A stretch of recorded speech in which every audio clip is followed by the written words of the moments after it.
राघोगढ़ विधानसभा क्षेत्र के ग्राम खिरिया दांगी निवासी कांग्रेस कार्यकर्ता लक्ष्मण सिंह दांगी का आकस्मिक निधन हो गया। इस दुखद खबर की सूचना मिलने पर विधायक जयवर्धन सिंह मंगलवार को शोक संतृप्त परिवार से मिलने पहुंचे। इस दौरान दिवंगत लक्ष्मण सिंह दांगी का बेटा जयवर्धन को सामने देखकर इतना भावुक हो गया कि लिपट कर रोने लगा।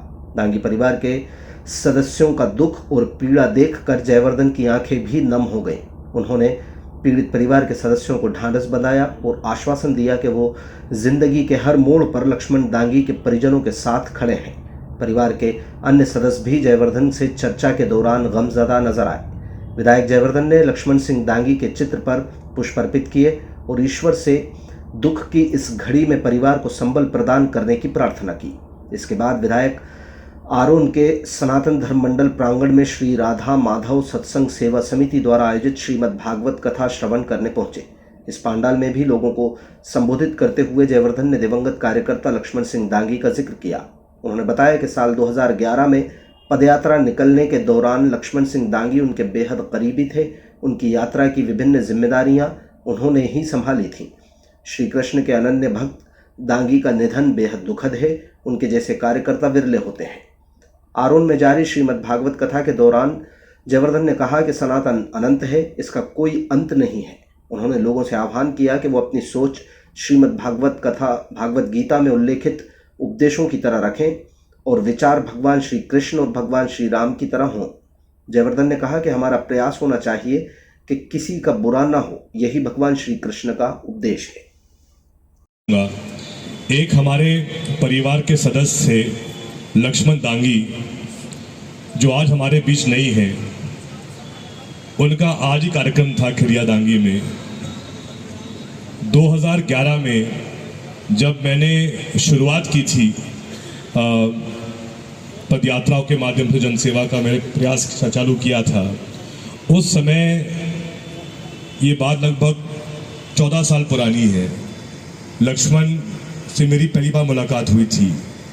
वो व्यक्ति तब से लेके आज तक या उसके परिवार में कोई सदस्य हर पूर्णिमा पर गिरिराज जी की परिक्रमा लगाता था। और मैं आज विशेषकर मैं ईश्वर से प्रार्थना करता हूं कि जो लक्ष्मण का पुत्र है वो मात्र 11 साल का है, उसको घर पे कृष्णा ही बुलाते हैं, और उसकी पुत्री 17 साल की है, मोहिनी नाम है उसका। आज मैं उनके साथ काफ़ी 1 घंटा बैठा वहाँ पे, और मैं यही ईश्वर से प्रार्थना करूँगा कि सदैव ईश्वर का आशीर्वाद उस परिवार पर सदैव बना रहे। हमारा हमेशा प्रयास रहेगा, क्योंकि राजनीति बाद में आती है। पहले हम सब लोग एक ऐसे क्षेत्र में रहते हैं जहां हम सबका संबंध आज से नहीं है, पीढ़ियों से संबंध रहा है, जान पहचान रही है।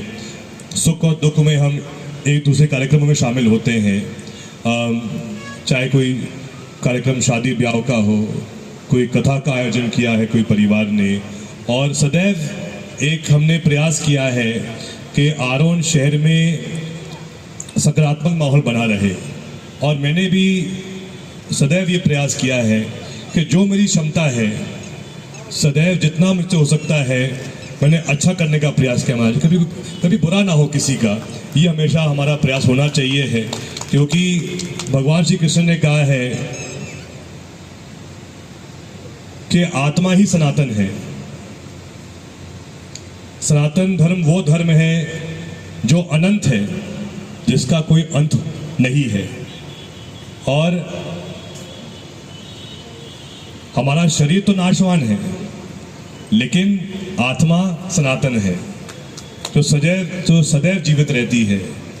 तो हमेशा हम भी अपने जीवन में ये प्रयास करें कि हमारी जो सोच है, जो हमारे विचार हैं, वो वही विचार हो जिनका उल्लेख भगवत गीता में किया गया है, वही विचार हो जो भगवान श्री कृष्ण के विचार थे, वही विचार हो जो भगवान श्री राम के थे। आप सबको बहुत बहुत शुभकामनाएं। हमारे राधा माधव समिति को भी बहुत बहुत शुभकामनाएं। हमारे सभी साथीगण जिन्होंने इस कथा में एक अहम भूमिका निभाई है और जो प्रतिवर्ष हमारे आरोन के सभी निवासियों के लिए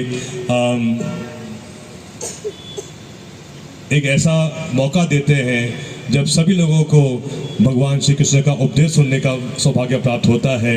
इस समिति के द्वारा मैं उन सभी का बहुत बहुत आभार व्यक्त करूंगा। जय हिंद, जय भारत, जय श्री राम, जय श्री कृष्ण।